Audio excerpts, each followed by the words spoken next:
Overnight, Liberals in Canada keep their power after national elections yesterday, giving Mark Carney a full term as prime minister. And the new leader did not waste any time going after President Trump. President Trump is trying to break us so that America can own us. America wants our land, our resources, our water, our country. Never. We want to make sure we send a message to our Canadian friends up north to come to a state where 2 million Canadians visited last year, to come visit a state where there's something for everybody. Visit California. Okay, the governor's invitation comes as the U.S. is tracking a big drop in tourism from around the world. A seismic shift is unfolding in the relationship between Canada and the United States, one that is echoing through economies, communities, and personal choices. Canadians, long regarded as loyal neighbors and enthusiastic visitors to the U.S., are pulling back in record numbers. The spark? A combination of new U.S. tariffs, combative political rhetoric, and a growing sense of being undervalued. The impact is real and growing. A quiet but powerful boycott of U.S. travel and spending is taking shape. Canadian airlines are slashing routes to American cities. Businesses on both sides of the border are reporting steep declines in sales. Entire communities are starting to feel the weight of this economic slowdown. Beneath the headlines, a deeper fracture is emerging, one supported by hard data and personal stories. It marks a clear departure from what was once a tightly woven cross-border partnership. The turning point came earlier this year, when the White House confirmed a 25% tariff on Canadian imports, scheduled to take effect in early 2025. The move, echoing the protectionist trade policies of the Trump era, reignited long-standing frustrations. Coupled with inflammatory remarks, such as mocking references to Canada as the 51st state, the message felt deeply personal to many Canadians. Canada, a country that has long played a significant role in the U.S. economy through tourism, trade, and investment, began to feel overlooked and disrespected. The Canadian government responded swiftly.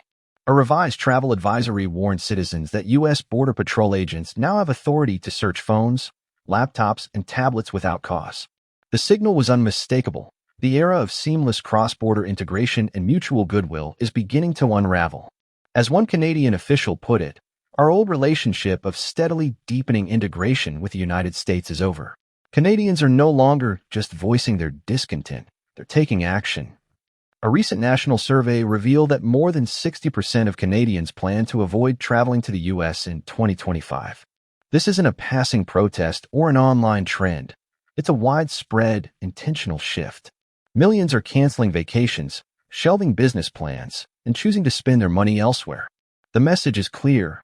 Canada is reevaluating its place in a relationship that once seemed unshakable. Our neighbors to the north are choosing to stay home or go elsewhere. A new report from U.S. Customs and Border Protection shows travel from Canada to the U.S. is among the worst on record since the COVID-19 pandemic. Canadians are sending a powerful message.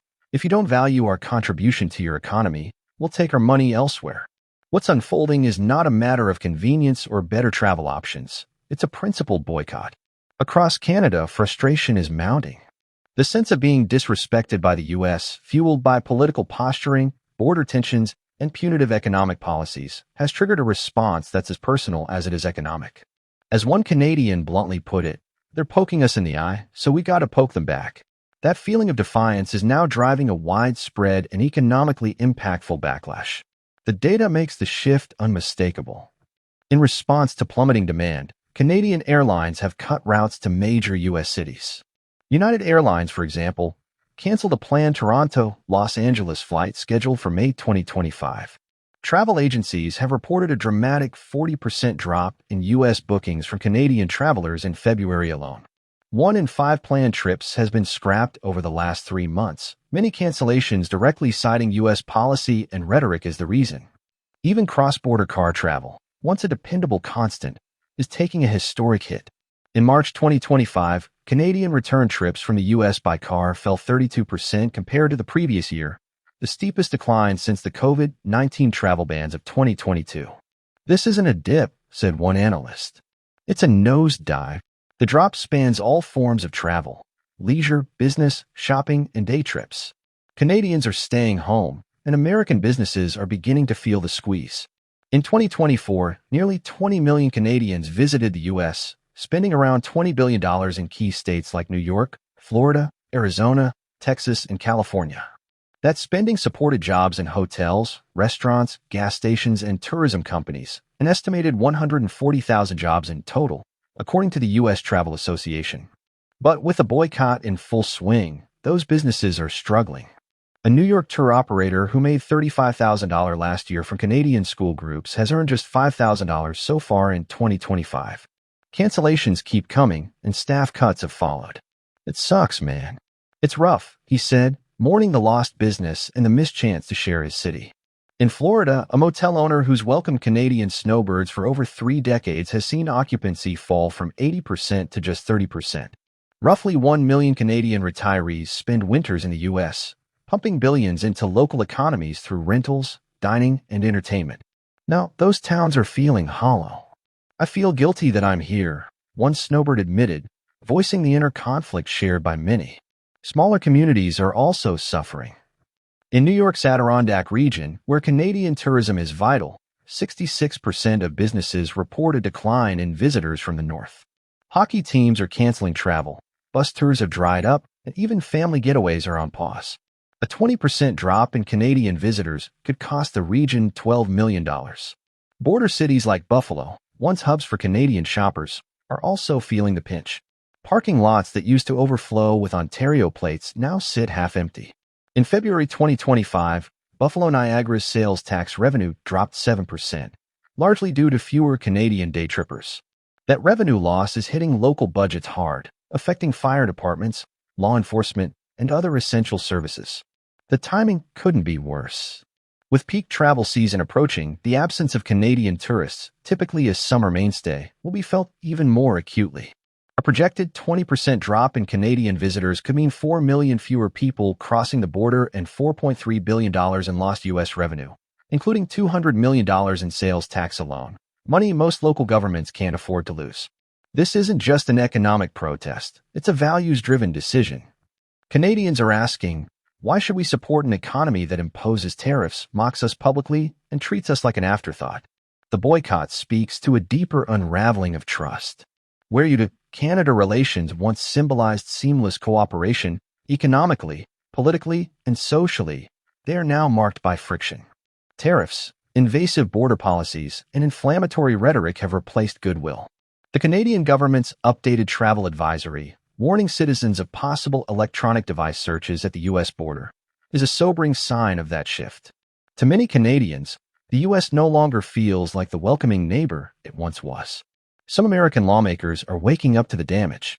This isn't good for my state. We need the Canadians back, one lawmaker admitted. But reversing this trend won't be simple. This is not about a single tariff or isolated event. It's about years of slow deterioration in a relationship once built on mutual respect. Repairing that bond will take more than economic perks. It will require a recommitment to diplomacy and dignity. In the meantime, Canadians are already pivoting to friendlier destinations. Many are choosing Europe, Mexico, or even domestic travel over trips to the U.S., places where they feel more respected and more welcomed. For the U.S., the financial loss is mounting. But the bigger cost may be diplomatic, alienating its most loyal partner, neighbor, and customer at a time when global alliances matter more than ever. For Canadians, this movement is about sovereignty and self-respect. We're not just numbers on a spreadsheet, said one traveler. We're neighbors, customers, people. But if you treat us like a headline, we'll find somewhere else to spend our money. The message is unmistakable, and both its emotional and financial weight is being felt across the border. As the two nations stand at a critical crossroads, one thing is certain: the consequences of this rift will be lasting and costly for both sides.